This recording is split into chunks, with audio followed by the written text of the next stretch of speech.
Last lecture हमने dreams of गांधीज्म में भूदान movement discussion किया, उसका रिवीजन भी लिया है हमने लास्ट लेक्चर में. Now in this lecture we have focus on next subtopic local self government. That's means आज इसको लोकल सेल्फ गवर्नमेंट को कहा जाता है पंचायत राज. इसको टाइटल दिया है पंचायत राज, और ये टाइटल किसने दिया है? और first prime minister Pandit Nehru ji ने. पंचायत राज जी जो टाइटल दिया है ये पंडित नेहरू जी ने दिया है कि पंचायत राज जिसको सेल्फ लोकल गवर्नमेंट कहा गया. बट ये सेल्फ लोकल गवर्नमेंट ये वर्ड कहाँ से आया, इसकी हिस्ट्री हम देखते हैं, और इसकी एडमिनिस्ट्रेटिव या कॉन्स्टिट्यूशनल या इंडियन कॉन्स्टिट्यूशनल इसका बेस क्या है. ऐसे दो जगह पे इसका बैकग्राउंड देखते हैं. तो इसका बैकग्राउंड जो है local self government, first of all इसका बैकग्राउंड स्टडी करते हैं, देन इसका कॉन्स्टिट्यूशनल क्या बेस है ये डिस्कशन करते हैं, और फिर जाते हैं ओरिजिनल सेल्फ लोकल गवर्नमेंट है क्या, और ये पंचायत राज किस चीज को कहेंगे. समझ में आया? फर्स्ट ऑफ ऑल हम उसकी हिस्ट्री जानते हैं. हिस्ट्री जानना बहुत जरूरी है, और उसके बाद कॉन्स्टिट्यूशनल ये कहाँ पे फिट होता है, कौन से आर्टिकल से आता है, और देन हम डिस्कशन करेंगे कि पंचायत राज क्या होता है. अच्छे से ध्यान दीजिए, बहुत इंपॉर्टेंट टॉपिक है हर एक कॉम्पिटिटिव के लिए, कॉम्पिटिटिव एग्जाम के लिए, बिकॉज ये यूपीएससी में पूछा जाता है बहुत सारे क्वेश्चन. ये एडमिनिस्ट्रेशन का पार्ट है. अगर कोई आईएएस बनता है तो उसको सेल्फ लोकल गवर्नमेंट पता होना चाहिए. इवन कोई तलाटी ग्राम सेवक भी बनता है तो उसको self local government, local self government पता होनी चाहिए पंचायत राज क्या है. तो ये नीचे से लेकर ग्राउंड लेवल से लेकर ऊपर तक, सेंट्रल तक ये पता होना चाहिए कि पंचायत राज क्या है. तो ये आपके फ्यूचर के लिए भी इम्पोर्टेंट है और एज अ स्टडी भी इम्पोर्टेंट है. फर्स्ट ऑफ ऑल फोकस करेंगे इसके हिस्ट्री के ऊपर. हिस्ट्री कहेंगे या इसको कहेंगे बैकग्राउंड.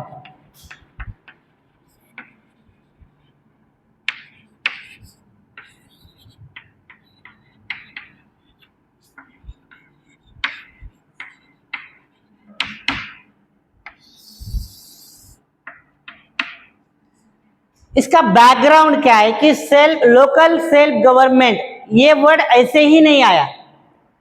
ये कोई आया वर्ड और डाल दिया, ये नहीं है. इंडियन कॉन्स्टिट्यूशन में ऑलरेडी अगर हम हमारा एंशिएंट कल्चर अगर देखते हैं तो उस कल्चर में भी ये एडमिनिस्ट्रेटिव सिस्टम थी. फॉर एग्जाम्पल हम आगे देखने वाले, मैं आपको जब हिस्ट्री एंशिएंट हिस्ट्री पढ़ाऊंगा तब. बट हमारे यहाँ पर हड़प्पन कल्चर के बाद वैदिक कल्चर हुआ इंडिया में. First of all Harappan culture हुआ और उसके रिसेंटली बाद में वैदिक कल्चर हुआ. उस वैदिक कल्चर में भी एक स्ट्रक्चर था जो एक लोकल गवर्नमेंट का एक स्ट्रक्चर कहेंगे, एक एरिया और उसका हेड. फॉर एग्जाम्पल इसके हिस्ट्री में बैकग्राउंड में अगर हम देखेंगे वैदिक कल्चर में, तो वैदिक कल्चर में क्या था? वैदिक कल्चर में एक यूनिट था और उसका एक हेड था. First of all the smallest unit, जो एक स्मॉलेस्ट यूनिट होता है वो एक ग्रह. ग्रह का मतलब क्या होता है? ग्रह एक संस्कृत वर्ड है. ग्रह का मतलब घर, करेक्ट. ग्रह का मतलब क्या होता है? घर. तो घर जो है उसका जो हेड है उसको कहा जाता था गृहपति.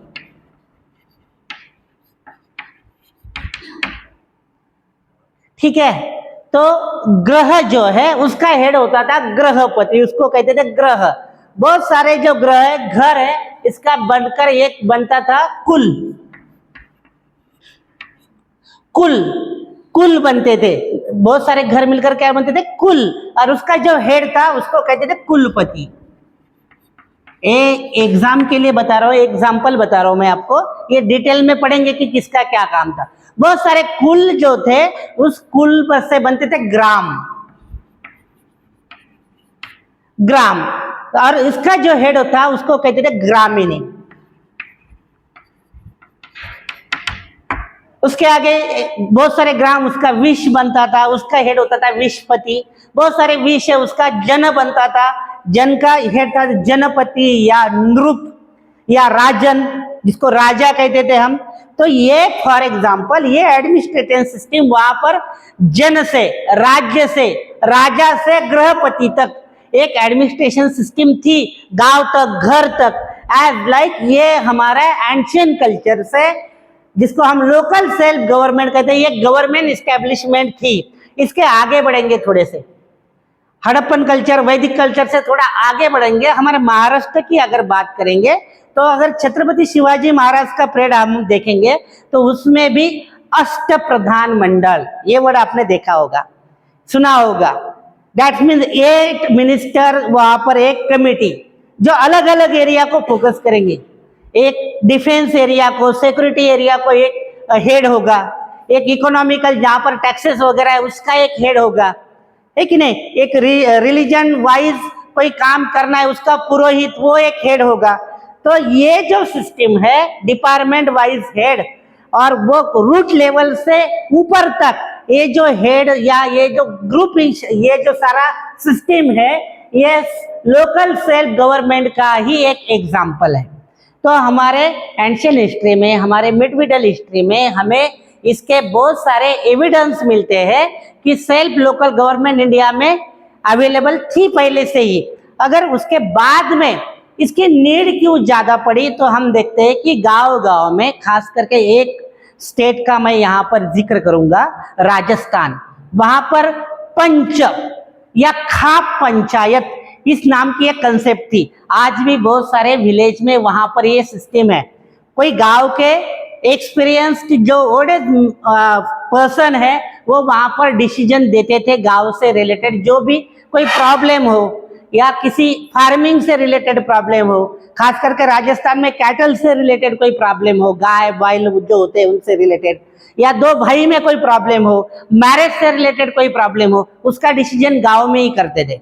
बट वो कैसे था, वहां पर पार्शियलिटी आ जाती थी कभी कभी, और वो अकॉर्डिंग टू इंडियन कॉन्स्टिट्यूशन नहीं था, और अकॉर्डिंग टू जब ब्रिटिश पीरियड था तब भी नहीं था।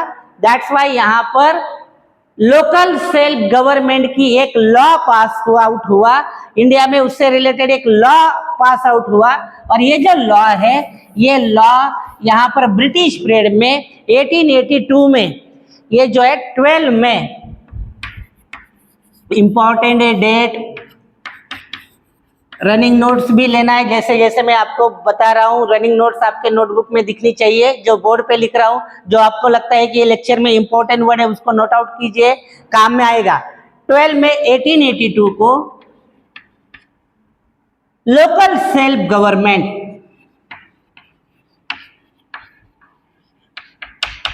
रिलेटेड एक लॉ पास आउट किया लॉर्ड रिपन ने।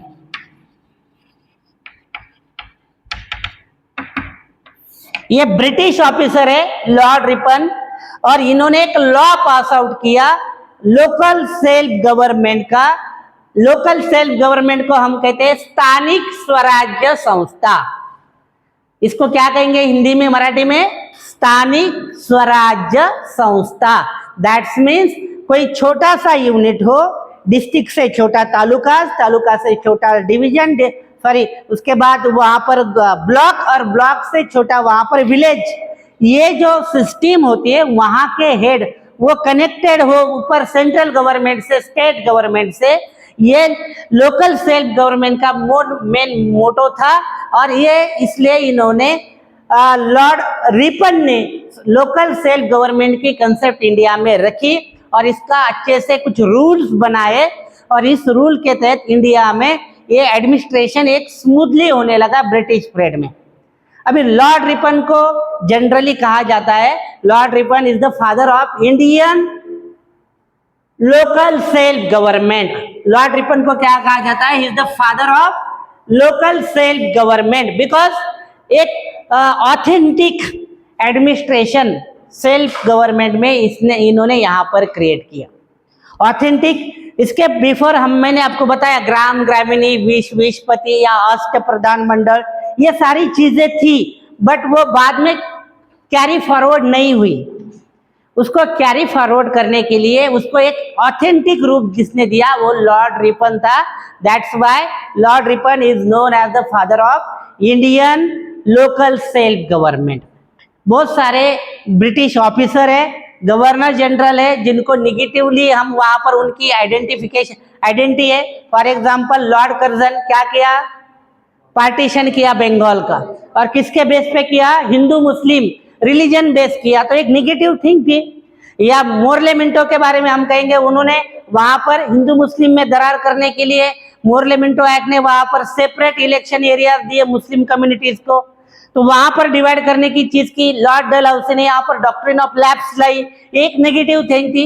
ऐसे बहुत सारे गवर्नर जनरल या जनरल डायर जिन्होंने जलियांवाला बाग ट्रेजेडी के वहां पर ऑर्डर दिए थे, ऐसे बहुत सारे जो गवर्नर जनरल ब्रिटिशर थे, उनको हम निगेटिवली उनकी आइडेंटिटी है, बट लॉर्ड रिपन की एक पॉजिटिवली आइडेंटिटी है। उन्होंने इंडियन लोकल सेल्फ गवर्नमेंट का फाउंडेशन रखा, और प्रॉपर फाउंडेशन रखा, जिसको बाद में आफ्टर इंडिपेंडेंस हमें उसका बेनिफिट मिला है। समझ में आया? यहां तक समझ में आया आपको?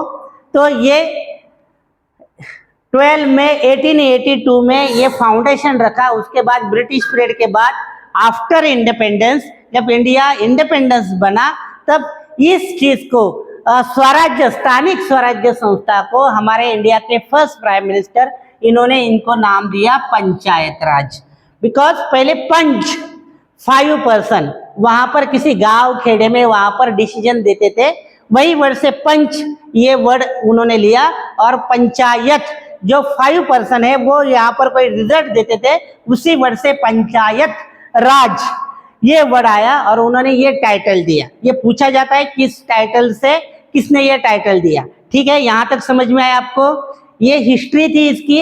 यहाँ पे हिस्ट्री पे आप में सबसे इंपॉर्टेंट जिसका ध्यान में रखना है वो है लॉर्ड रिपन ने जो यहाँ पर एफर्ट्स लिए और इंडिया के डिवीजन को, इंडिया के डिस्ट्रिक्ट को, तालुका को, ब्लॉक्स को एक प्रॉपरली डिवाइड किया टैक्सेस सिस्टम के लिए। उनका बेनिफिट हुआ, उसमें ब्रिटिश गवर्नमेंट का भी बेनिफिट हुआ, टैक्सेस का कैलकुलेशन सही आने लगा। उनको वहां पर कोई चीज, कोई एरिया डिफेंस करना है, सिक्योरिटी करना है, उसके लिए उनको एक ऑथेंटिक डॉक्यूमेंट्स मिले इसके लिए, और बाद में इंडिया को उसका बेनिफिट मिला आफ्टर इंडिपेंडेंस। यहाँ तक समझ में आया? अभी देखते हैं कॉन्स्टिट्यूशनल आर्टिकल वे ये लोकल सेल्फ गवर्नमेंट का क्या इंपॉर्टेंस है। तो कॉन्स्टिट्यूशन के वे से हम देखेंगे तो ये आर्टिकल 40 में आता है।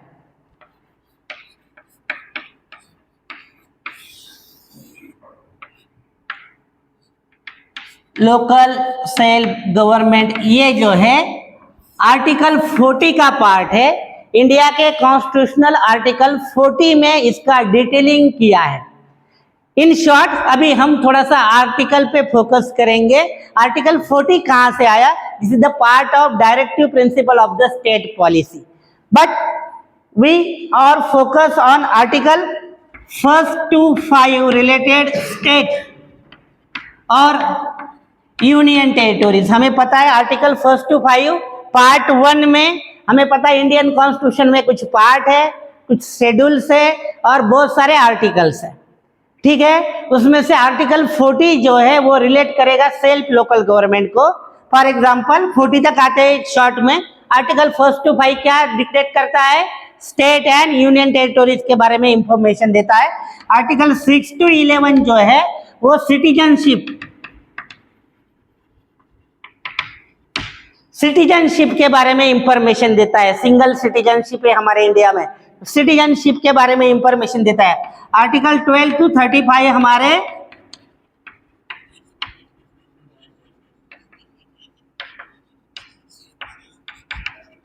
फंडामेंटल राइट्स के बारे में इंफॉर्मेशन देता है। इसको कहा जाता है सोल ऑफ इंडियन कॉन्स्टिट्यूशन या heart of Indian constitution.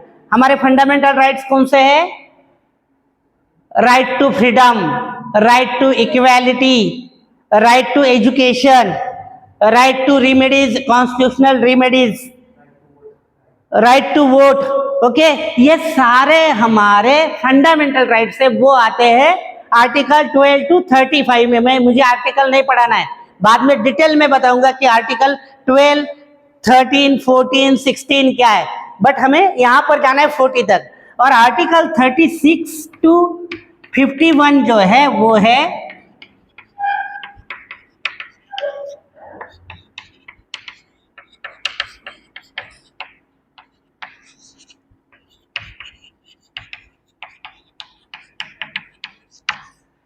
Directive principle of the state policy, article 36 to 51 क्या है?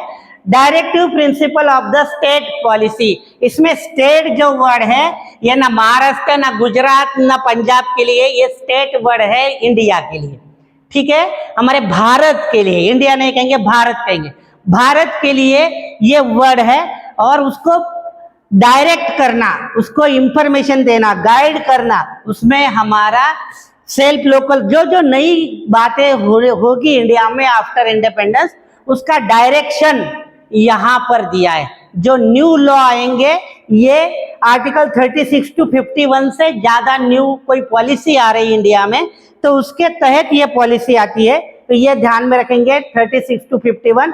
और इसमें से ही आर्टिकल 40 जो है वो लोकल सेल्फ गवर्नमेंट के इंफॉर्मेशन देता है। जब भी ये लॉ बना, जब भी पंचायत राज का वर्ड आया या पंचायत राज के बारे में सोचा इंडियन गवर्नमेंट ने, तब आर्टिकल 14 से उसका बेस मिला कि इसको कैसे डिस्क्राइब करना है। समझ में आया आपको यहां तक? और एक चीज ध्यान में रखेंगे, ये जो आर्टिकल है इंडियन कॉन्स्टिट्यूशन है, इसकी अमेंडमेंट भी होती है।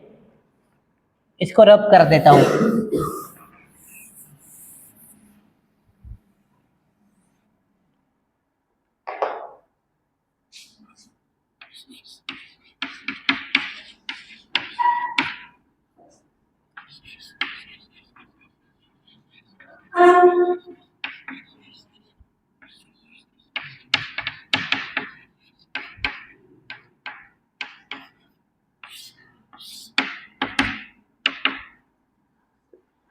Amendment of Indian constitution. Amendment क्या होता है? घटना दुरुस्ती। ये सबसे इंपॉर्टेंट आर्टिकल है। डॉक्टर बाबा साहेब अम्बेडकर जी जब ये असेंबली में इसके बारे में बोल रहे थे, तो कुछ जो लॉ है वो उस परिस्थिति के अनुसार, कुछ पीरियड के अनुसार वहां पर ये क्यों न्यू कंसेप्ट आएंगे, तब अमेंडमेंट होना जरूरी है, उसमें दुरुस्ती होना जरूरी है। तो ये आर्टिकल डाला था, आर्टिकल 368, ये आर्टिकल ध्यान में रखेंगे, ठीक है। नेशनल इमरजेंसी का आर्टिकल ये 352 है, उसके बाद 356 है, 360 है, ये कॉन्स्टिट्यूशनल इमरजेंसीज वगैरह, मगर 368 रिलेट करेगा हमारे इसके लिए कॉन्स्टिट्यूशनल अमेंडमेंट। घटनेमध्ये ज्या ज्या दुरुस्त्या होतात त्या या आर्टिकल नुसार होतात, लक्षात ठेवा। अमेंडमेंट ऑफ कॉन्स्टिट्यूशन आर्टिकल 368, इसके तहत सेल्फ लोकल गवर्नमेंट में, लोकल सेल्फ गवर्नमेंट में अमेंडमेंट हुई है 1992 में। इसके बारे में हम यहाँ पर थोड़ा सा डिस्कशन करेंगे। जो अमेंडमेंट यहाँ से इससे रिलेटेड हुई है, उससे रिलेटेड 2-3 चीजें हम ध्यान में रखेंगे।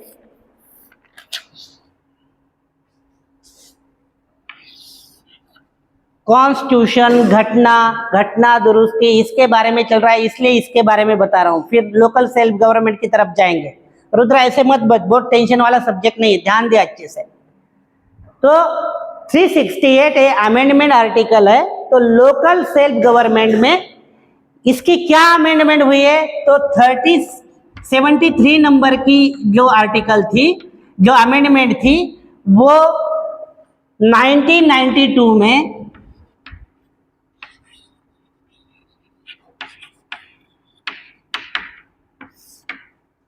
और 74 नंबर की जो सिमिलर ईयर जो अमेंडमेंट हुई अर्बन एरियाज के लिए। ध्यान में रखेंगे, लोकल सेल्फ गवर्नमेंट की 73 नंबर की जो अमेंडमेंट हुई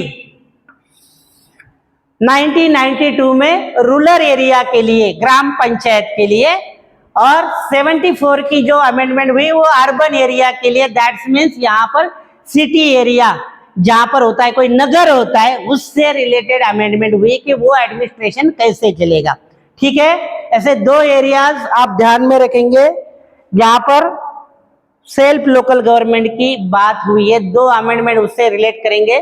जैसे कि हमें पता है अमेंडमेंट, एक इंपॉर्टेंट अमेंडमेंट है अमेंडमेंट नंबर 42, जो 1973 में हुई थी। सेकुलर वर्ड डाला था हमारे इंडियन प्राइम्बल में, हमारे इंडियन कॉन्स्टिट्यूशन में। सेकुलर का मतलब क्या होता है? धर्मनिरपेक्ष। कोई भी रिलीजन जो है वो हमारे इंडिया, हमारा भारत का रिलीजन नहीं है ऑथेंटिक। दैट्स मीन्स उसको वहां पर कोई हिंदू, मुस्लिम, बौद्ध, सिख ऐसे कोई रिलीजन वाइज सभी सिमिलर है, इक्वल है। तो ये सेकुलर वर्ड उससे डाला था, अमेंडमेंट 42 था, ये अमेंडमेंट 73 है जो रिलेट करेगा लोकल सेल्फ गवर्नमेंट। तो आर्टिकल समझ में आया आपको? ज्यादा टेंशन तो समझ में नहीं आ रहा, ऐसा कोई चीज तो नहीं है ना? इसमें क्या ध्यान में रखेंगे, आर्टिकल 40 जो एक पार्ट है directive principle of the state policy का, उससे लोकल सेल्फ गवर्नमेंट का अमेंडमेंट हुआ है या लोकल सेल्फ गवर्नमेंट इंडिया में आया है। और उसके बाद 2 अमेंडमेंट हुए उससे रिलेटेड, एक गांव में पंचायत राज और एक अर्बन एरियाज में, जहां पर आपने महानगर पालिका, नगर पालिका ये वर्ड सुने होंगे। ये वर्ड कब आए? अमेंडमेंट 74 1992 के बाद ये वर्ड यहां पर ज्यादा प्रचलित हुए। समझ में आया? और इसमें ये आगे और एक्सप्लेन करूंगा मैं, ये आने वाले वर्ड। ठीक है, यहां तक समझ में आया आपको? अभी फोकस करते हैं यहां पर ओरिजिनल कंसेप्ट पे। ये तो बैकग्राउंड हुआ, एक हिस्टोरिकल बैकग्राउंड मैंने बताया और एक कॉन्स्टिट्यूशनल व्यू इसका बताया। दोनों भी व्यू पता होने चाहिए आपको। इसके रिगार्डिंग क्वेश्चन आते हैं, एनडीए में इसके क्वेश्चन आए हैं प्रीवियस एग्जाम में। तो पंचायत राज आफ्टर इंडिपेंडेंस हमें 5 ईयर प्लान जरूरी लगा, इकोनॉमिकल प्लानिंग जरूरी लगा, हमें डिफेंस जरूरी लगा, हमें एजुकेशनल डेवलपमेंट जरूरी लगी। हमने फर्स्ट 5 ईयर प्लान में फर्स्ट आईआईटी सेंटर खड़गपुर यहाँ पर स्टार्ट किया 1952 में। तो ये जो डेवलपमेंट थी वो स्लोली हो रही थी, बट एक एडमिनिस्ट्रेशन में वहां पर डेवलपमेंट चाहिए, इसलिए पंचायत राज ये कंसेप्ट रखी गई। और विलेज को, इसका मेन मोटो क्या है ये ध्यान में रखेंगे, मेन ऑब्जेक्टिव या मोटो क्या है पंचायत राज का या लोकल सेल्फ गवर्नमेंट का। तो इसका मेन है पावर डिसेंट्रलाइजेशन।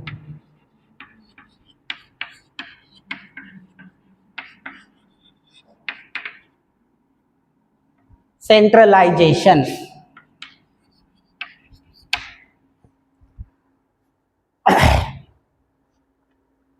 अभी पावर कौन सी है ये, इसको डिसेंट्रलाइज करना है।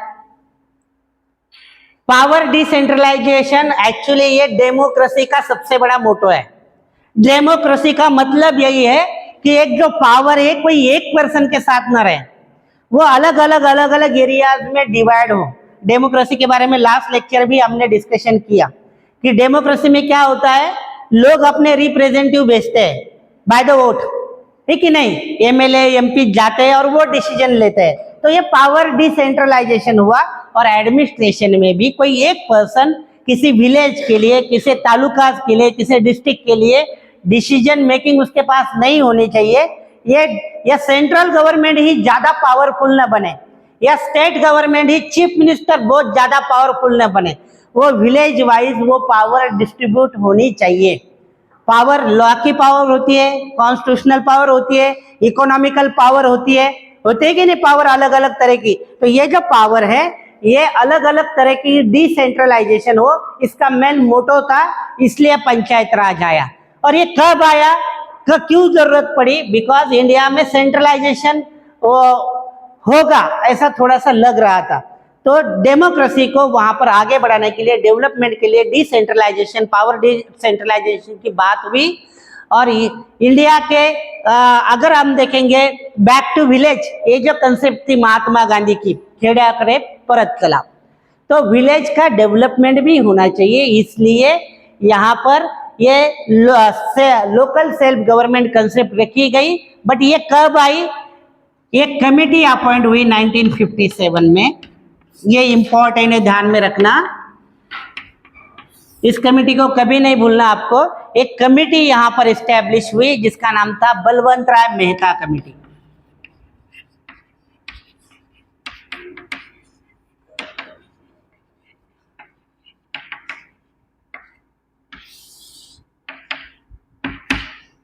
बलवंत राय मेहता कमेटी।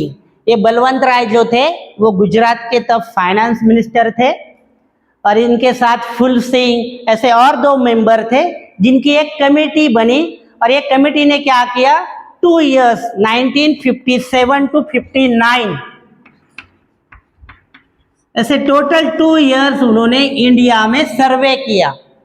गांव-गांव जाकर हर एक स्टेट में अलग-अलग स्टेट में एक-एक वहां पर डेटा कलेक्शन उन्होंने किया और ये डाटा जो था उस डेटा से उन्होंने एनालिसिस करके कहा कि इंडिया में हम क्या कर सकते हैं इंडियन एडमिनिस्ट्रेशन के लिए। बलवंत राय मेहता कमेटी ये इंपॉर्टेंट कमेटी है जो इंडिया में यहाँ पर लोकल सेल्फ गवर्नमेंट इस्टेब्लिशमेंट में जिन्होंने काम किया। इन्होंने सर्च किया, रिसर्च किया, सर्वे किया और विलेज को किस चीज की नीड है, ब्लॉक तालुकाज वगैरह उनको किस चीज की नीड है, डिस्ट्रिक्ट लेवल पे क्या कर सकते हैं, अर्बन एरियाज में नगर पालिका महानगर पालिका आज हम कहते हैं मगर वहां पर एडमिनिस्ट्रेशन किस तरह लागू कर सकते हैं, इसके लिए उन्होंने सर्वे किया। And Balwant Rai Mehta committee after the 2 years he declare या सजेस्टेड उन्होंने सजेस्ट किया 3-tier सिस्टम।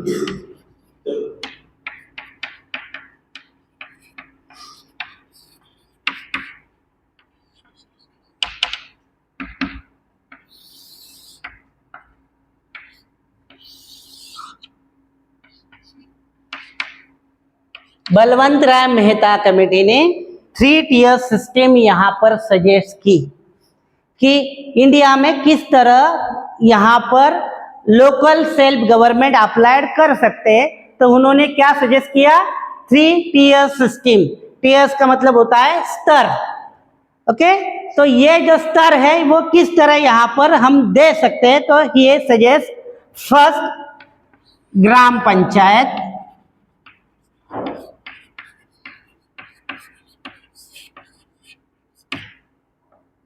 सेकंड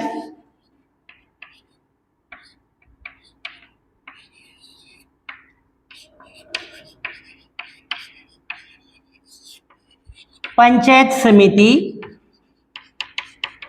इसको ब्लॉक पंचायत भी कहा जाता है, और लास्ट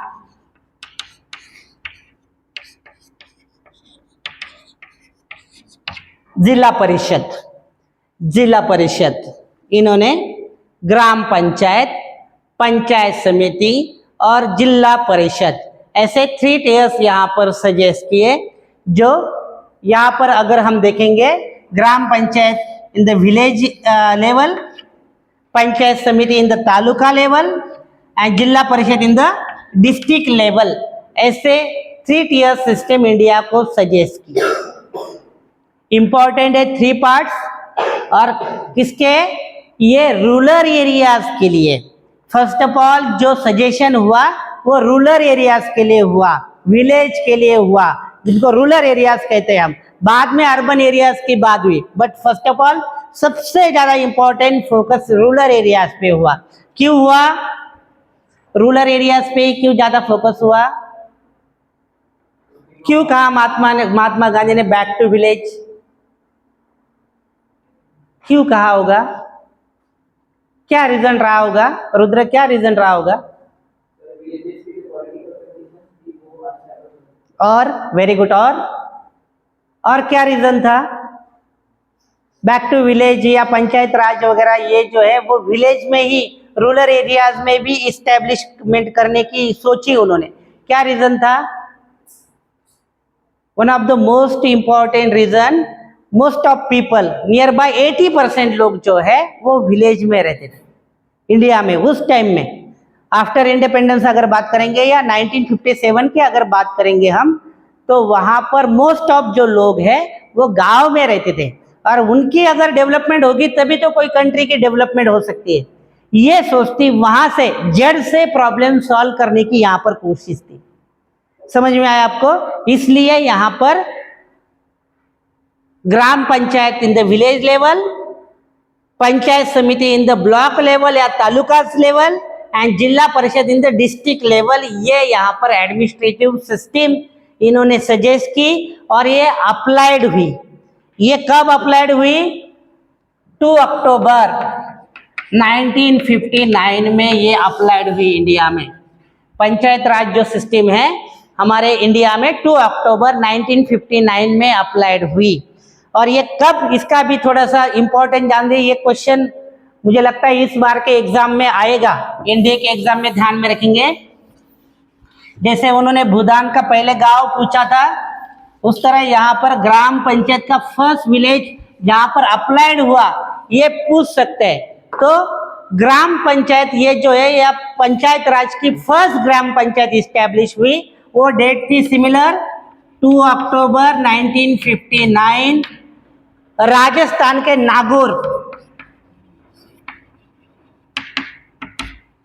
नागौर विलेज में, राजस्थान में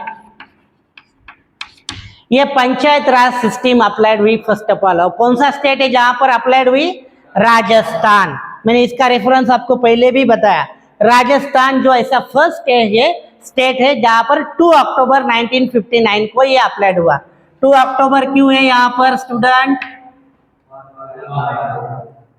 जब भी कोई नई पॉलिसी, कोई नई योजना लाना है गवर्नमेंट, तो हमारे जो राष्ट्रपिता है, फादर ऑफ नेशन है, उनकी बर्थ एनिवर्सरी पे वो यहाँ पर अप्लाइड कर दी है, ध्यान में रखेंगे। और उनका ड्रीम्स भी था विलेज डेवलपमेंट का, तो इसलिए वहां पर उनकी बर्थ एनिवर्सरी को 2 अक्टूबर 1957 को नागौर में, राजस्थान में ये फर्स्ट ग्राम पंचायत स्टैब्लिश हुई।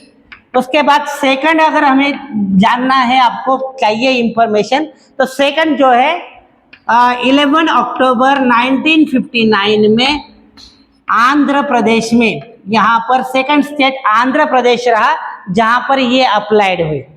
आंध्र प्रदेश सेकंड स्टेट रहा 11 अक्टूबर 1959। और सबसे इंपॉर्टेंट हम महाराष्ट्र में, इसलिए महाराष्ट्र के बारे में भी हमें पता होना चाहिए कि Maharashtra is the third state. Third state Maharashtra रहा जब 1 मई 1962 को महाराष्ट्र में पंचायत राज ये सिस्टम अप्लाइड हुई।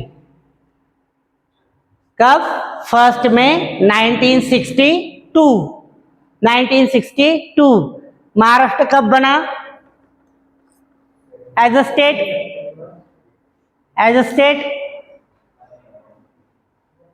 महाराष्ट्र कब बना एज अ स्टेट? 1 मई 1960 में। 1 मई 1960 उस दिन हम महाराष्ट्र दिन भी सेलिब्रेट करते हैं। 17 सितंबर क्या है? मराठवाड़ा मुक्ति है, ठीक है, कंफ्यूज नहीं होना है।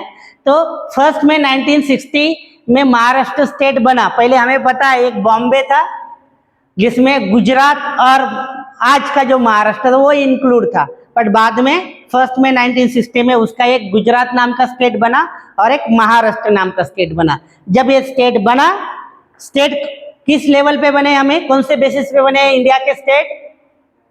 Language base. तो मराठी बोलने वाले बन गए महाराष्ट्रियन, गुजराती बोलने वाले बन गए गुजराती।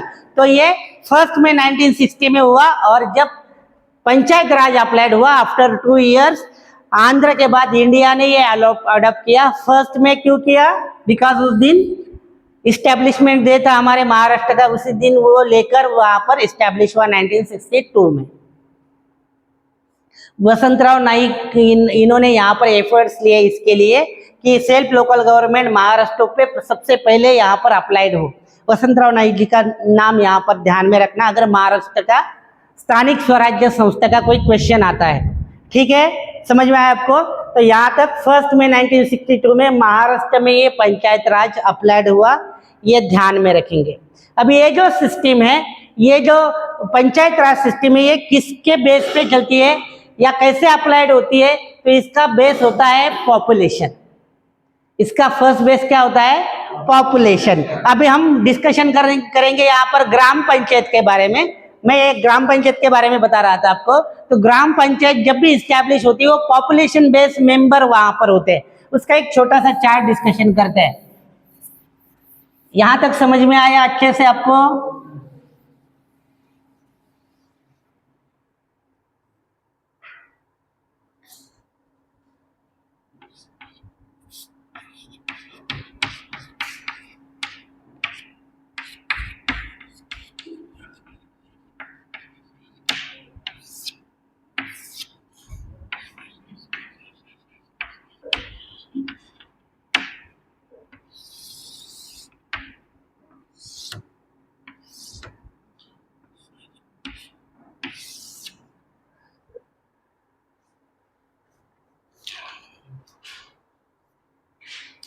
किसी भी गांव में, विलेज में अगर ग्राम पंचायत इस्टेब्लिश करना है तो मिनिमम 600 पॉपुलेशन चाहिए। कितनी चाहिए? 600 चाहिए। 600 टू 1050 ये एक रेशियो रहा है। अगर इतनी पॉपुलेशन होती है तो वहां पर 7 मेंबर होते हैं।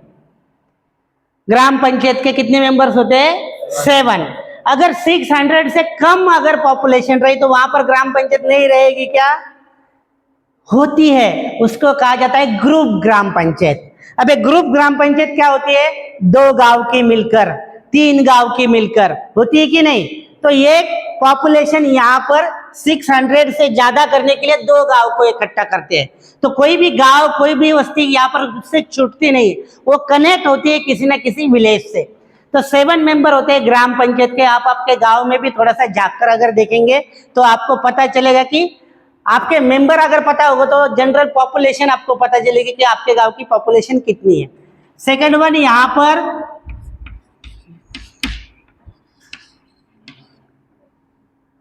1501 अगर वहां की पॉपुलेशन, वहां से लेकर 3000 पॉपुलेशन अगर होती है तो वहां पर 9 मेंबर्स होते हैं। महाराष्ट्र में ये सबसे ज्यादा ग्राम पंचायत मिलते हैं जहां पर 9 मेंबर है। जनरली एवरेज में मैं आपको बता रहा हूं, ठीक है। उसके बाद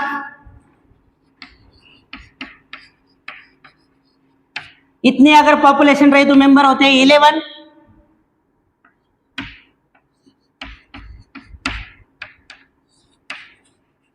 6000 अगर रही तो वहां पर 13 मेंबर्स होते हैं।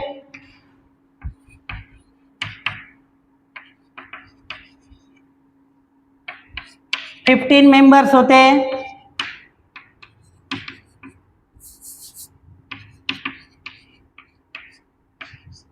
अगर मिनिमम 900 तक पॉपुलेशन रहा तो वो ब्लॉक जैसे ही एक बड़ी ग्राम पंचायत होती है, वहां पर 17 मिनिमम मेंबर्स होते हैं। 17 मेंबर्स होते हैं वहां पर। और इस तरह का पॉपुलेशन अगर आप थोड़ा सा खुद को, बहुत सारी यहाँ पर विलेज से बिलोंग करते हैं तो आपको पता चला कि आपके गांव में कितने मेंबर्स है। आपके गांव में कितने मेंबर्स है? स्टैंड अप, आप ही दर्शन। 7 मेंबर है।